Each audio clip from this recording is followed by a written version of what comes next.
It's Thursday, September 5th, and I'm your host, Paula Hersey.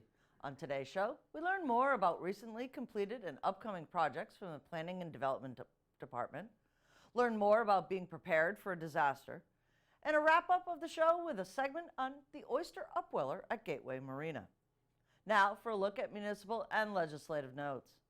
For more information on traffic conditions on state roads like Route 6 and Route 28, travelers are encouraged to dial 511 and select a route to hear real-time conditions, or visit www.mass511.com, a website which provides real-time traffic and incident advisory information and allows users to subscribe to text and email alerts for traffic conditions. You can follow MassDOT on Twitter at MassDOT to receive regular updates on road and traffic conditions, or download MassDOT's GoTime mobile app and view real-time traffic conditions before setting out on the road. Fire Chief Michael Wynn has some tips to help keep you and your loved ones safe during a disaster. Do you have a plan?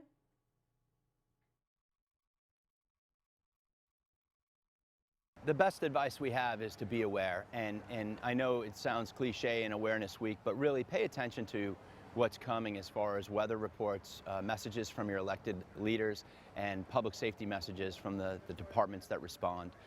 These folks take a great deal of time, energy, and hard work in making sure we get the best, most accurate, up-to-date information out to our residents and our guests. And it's important for you to pay attention to what those messages say or recommend. When we think about preparedness, the first thing I would recommend is if you live in our district, you should know your zone, and knowing your zone means where are you if there's a flood. Those maps are on our website, they're on the MEMA website, they're available for everyone to see and look at and really consider what would happen to where you live if we were to have a hurricane such as the one bearing down on the Carolinas and the Virginia coast. What would that mean? And it's easy to see online. Know your zone is a very important component. The next component I would think about is the ability to be self-sufficient. If we have a major weather emergency and you have to be self-reliant, that's going to require you to prepare for 3 to 4 days of fresh water, food, and have a contact off Cape that can check in on you in the case communication systems go down. So you have some way of communicating, if you can, with someone off Cape who could relay messages to us. If folks are asked to evacuate, it's not because we want to hinder you or burden you. It's because we may not be able to respond to your location should there be an emergency. Evacuation notices are taken very seriously. They can really only be offered by the governor. And if someone says it's time to evacuate, it's because it's time to evacuate. We take that very seriously. Be self-sufficient for 3 days. Have food, water. Make sure your pets are taken care of. Make sure you have meds ready to cover you if you have any prescription issues. And just be ready to be self-reliant. We may not be able to help. In the event of a Category 2 or 3 hurricane, the wind is going to limit our ability to respond because it simply won't be safe to put our responders on the road. We will take every response on a risk-based assessment, and there may be times where due to weather, water, flood heights, street closings, we may not be able to get out and effect aid if requested. That's a two-way street, so if you hear of the wind and you hear of the water, that also means you shouldn't be out on the road, or you should be in a safe place as well. The biggest component is, honestly, is to be aware and to listen to the messages that are coming out from the agencies that are charged with protecting you. We offer a great deal of hurricane preparedness resources on our website, which would be www.comfiredistrict.com. In addition, you can go to the MEMA website, the Massachusetts Emergency Management website. They have a great deal of information specifically to Awareness Week, but also those Know Your Zone flood maps, tips for preparing self-sustainment for 3 days, and the things to consider for your family and your pets. So MEMA.gov has a lot. Remember that children are going to be listening to everything you're hearing on the TV. Even my 3-year-old son today at home was asking me about Hurricane Florence and if it was coming to Cape Cod. Children are very perceptive, and they know exactly what's going on because they hear the same messages that you hear. It's important to comfort your children and let them know that we'll take care of them the best we can, and have them be prepared for a bug out if necessary. The elderly are our greatest concern, whether it's a resident who lives at home who's on oxygen at home or requires a lot of prescription medications. Those folks need to be really looked at as a at-risk population for us as a community. We have shelters available here in the town of Barnstable and on Cape Cod. but really the elderly need to have the ability to have someone help them to be sustainable if something goes bad with a storm. We ask neighbors to check on their elderly neighbors. We ask family to check on their elderly family members. And just remember, there may be times we just simply cannot get to you because of the conditions of the storm. In partnership with the Massachusetts Oyster Project and the town of Barnstable, Barnstable Clean Water Coalition built and installed an oyster upweller tank at the Gateway Marina on Hyannis Harbor during the summer of 2018. The goal of the partnership is twofold: to raise oysters from seed size to juvenile size in the upweller using water pumped from the harbor, and to demonstrate that oysters improve water quality and clarity by filtering out nutrients and sediment. We trekked down to the harbor to learn more.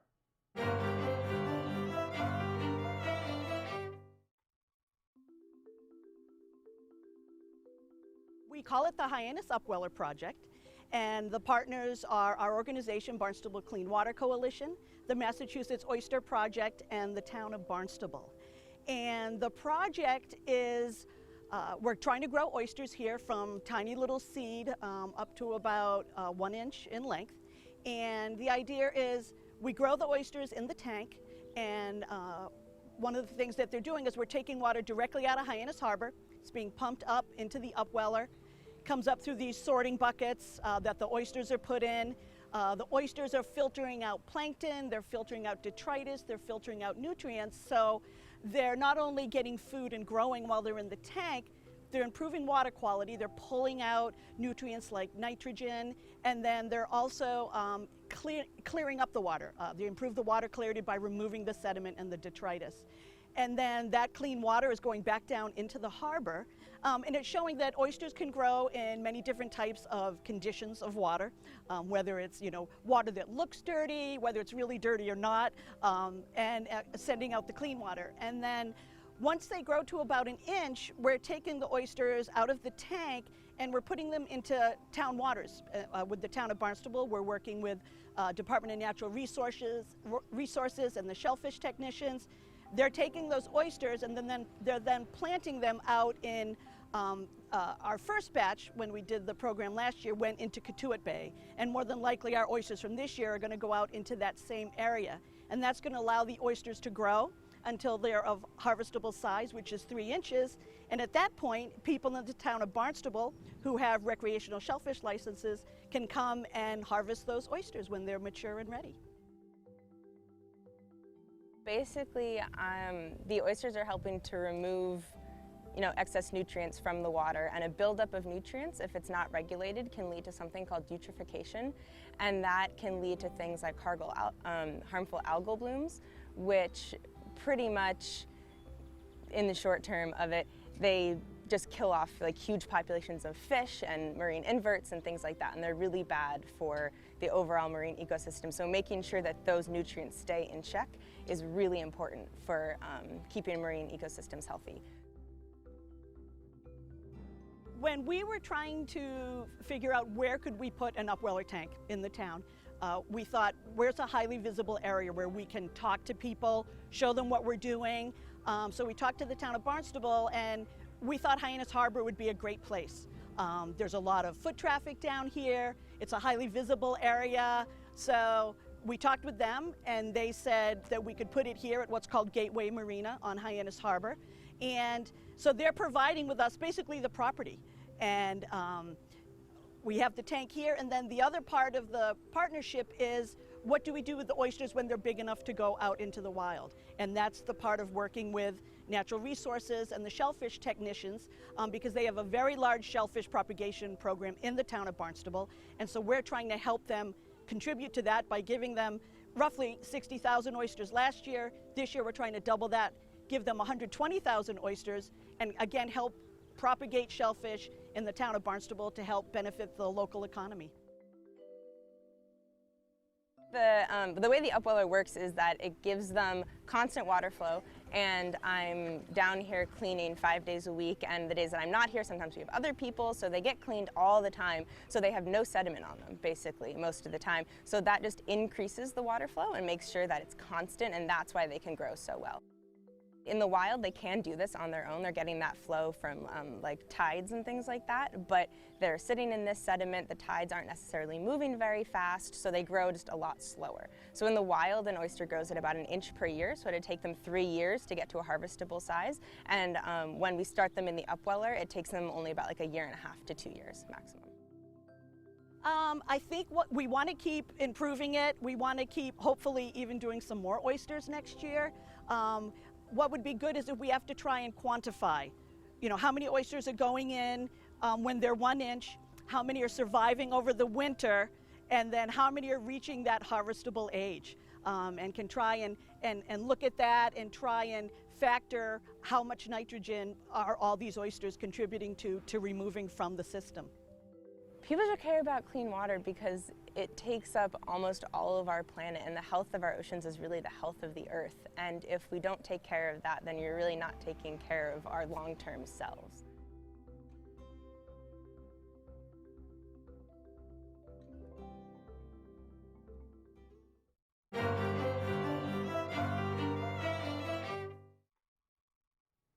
From the commercial quarter of Route 132 to the east end of Hyannis and out to the villages, we have an update from the Planning and Development Department on economic development and the housing projects around the town of Barnstable. Economic development happens all over the town of Barnstable. With me today, Mike Travato, Economic Development Specialist. Mike, there's like projects everywhere, some in the permitting stage, some in the completion stage, and things in between. We're going to take a walk around town, and how about you telling us kind of what's happening, maybe starting with the commercial areas? Sure. Lots going on, as you said, Paula. Starting with right on Route 132, one of our bigger projects that's been ongoing for a while, as people can see as they drive by there, is the Cape Cod 5 Operations Center, which they're anticipating occupancy late this year.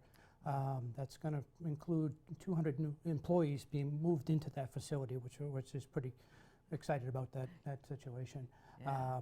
Anyone who drives by the mall sees that that's under major renovations as well. Right. And Target being the #1 prospect that's going in there, Right. among others that is going in there. They're going to see a lot of great changes for the mall. Yeah. And if you skip across the street, the news just came out that the town just signed a new land lease with WS Development for the Cape Town Plaza is what it's officially known as. Right. But it will be known as the landing at Hyannis going forward once that project gets developed by WS.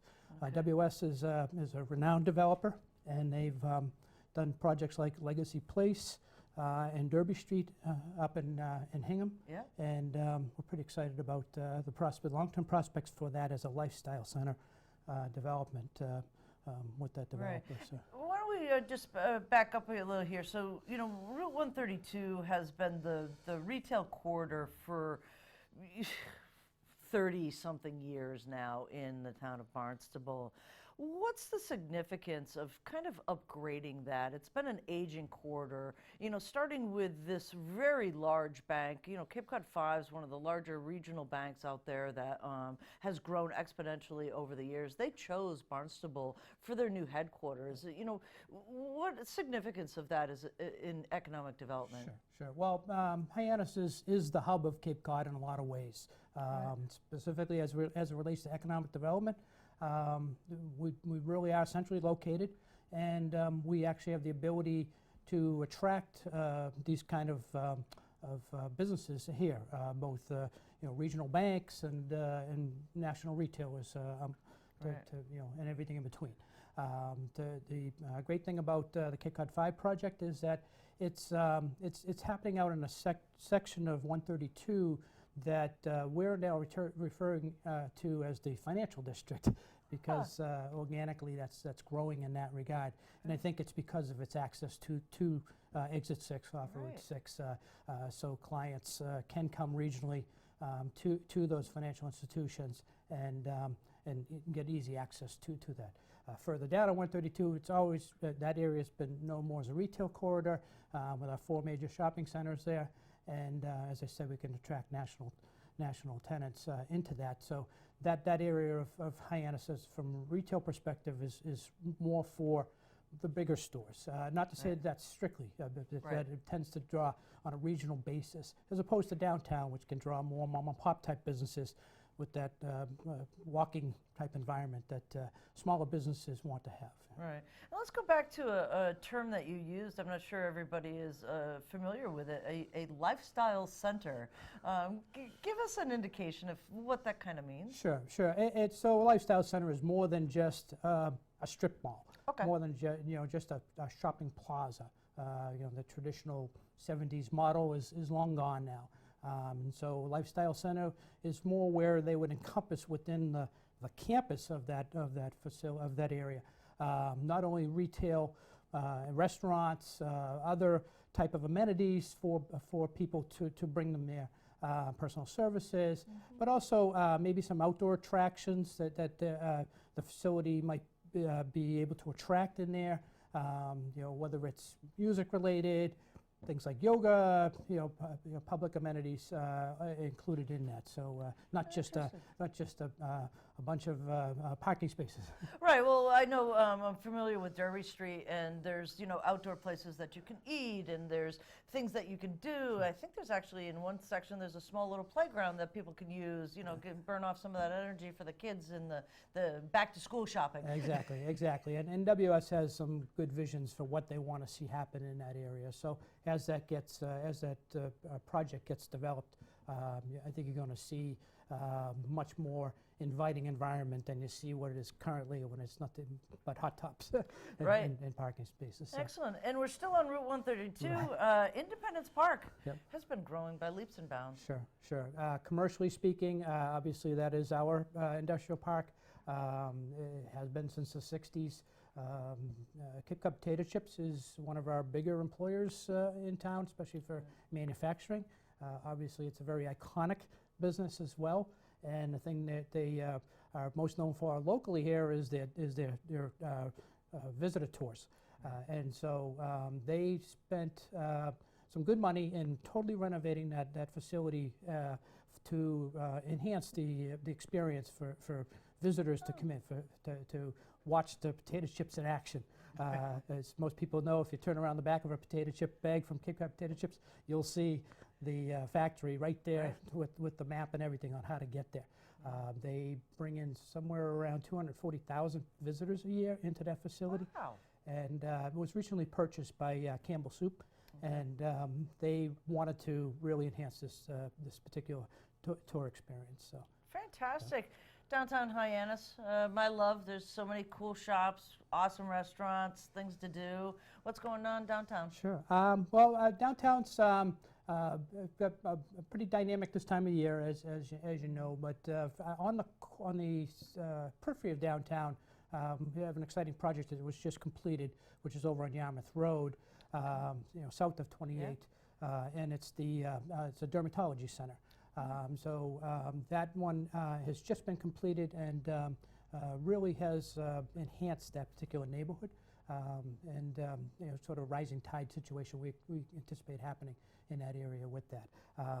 Most of the other development we see downtown will be residential. Yeah. We're seeing some mixed use, good mixed use project that we're seeing underway right now is the 255 Main, which is the old Furman building right across from the train station. That's a Cape built development. That's going to be commercially on the first floor, about 4,000 square feet, with 10 residential units up above. So it's that mixed use top of shop housing that we're really trying to get as infill for downtown.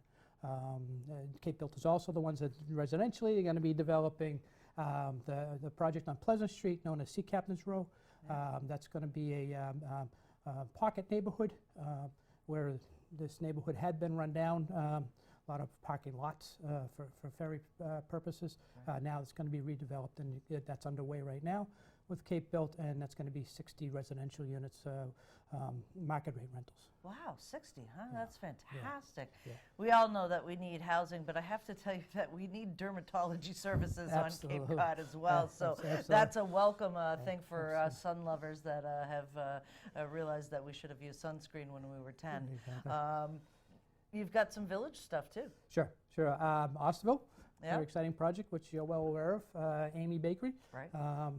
Amy took a rundown garage and did a demo rebuild of that property, and has built a beautiful state-of-the-art bakery and a cooking school attached to it as well. That is on the outskirts of downtown Osterville Center, and I think it's really been an incredible enhancement to that area. We also Got to try the donuts. we also have a few projects that are in the permitting process. They have not been approved yet that I would like to make note of. Joe Laham is looking to do a car wash, as a lot of people are aware of.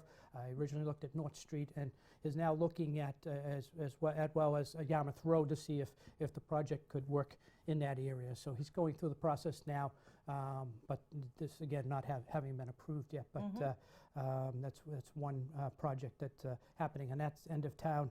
If you go over to Beerus's Way, there's a proposal to put a tractor supply company on Beerus's Way. That Tractor Supply is probably one of the largest growing national chains in the country from a retail perspective. Would be a welcome addition if, again, assuming approval. Right. These aren't approved yet. And then also at the Staples Plaza, where Mitchell's restaurant used to be with the VFW, there's a proposal to build a Walgreens and a Dunkin' Donuts, and a third building, which hasn't been named yet as to who the occupant would be of that. Again, this is in a permitting process, not approved at this point. Right. Well, you need a Dunkin' Donuts on every corner. We do live in New England. We do live in New England, right? We run on Dunkin'. We need our Dunkies, absolutely. Awesome. And with all of this new retail, we're going to have an influx of employees and things that are happening in our office buildings. Housing, always probably one of the hottest topics we have, not just in the town of Barnstable, but the entire region. What's going on for housing in Barnstable? Sure. Housing is critical to economic development, and right now we're going through a housing crisis. It certainly is inhibiting a lot of things as far as potential development and businesses locating here, because you need to house your employees, and so that's a challenge that we face. And we're really trying to encourage all sorts of mixed type developments, everything from single family detached to multifamily, trying to get more creative with this process and look more about more creative forms for housing. I mentioned the Sea Captain's Row project, which is going to be downtown in development, in construction right now, as along with 255 Main. That's 70 units right there between the two of those. Out on Ridgewood, there's two projects that have been approved. One is done. The other has not been constructed yet. One is owned by Housing Assistance Corp., which will be a mix of affordable and market rate rentals. Another project was another 8 units, residential units for rent at market rate on the other end of Ridgewood Ave. And then out in the industrial park, people who drive through there will see a big change with the, residentially speaking, most notably the Everly Cape Cod project, which is now, actually our grand opening is happening. I don't know what our calendar date is today, Right. but is about to happen, and that's 230 units for active adults, 55 plus community, which there's a demand for that as well. So we're trying to hit both ends of the spectrum there as it relates to housing. Right. Well, housing, it sometimes seems to be that, there's an affordable with a big A or affordable with a little a. But really what it comes down to is lifestyle housing, because some young professionals, not married yet, really just do need that apartment, those studio areas. They like to walk to work or be, in the hub of the area, right up through somebody who has an empty nest, needs to not want to mow their lawn anymore, and wants that housing that's a little bit more secure for them, which that 55 plus really does. Sure. Housing stock needs are changing. People's lifestyles are changing. People want smaller units for the most part. Families are getting smaller. Families are starting later. You've got millennials that have their own thoughts on how they want to live and what kind of units they want to live in. Don't necessarily need huge units to live in. Don't necessarily want to live suburban style living or single family detached, which Cape Cod primarily is.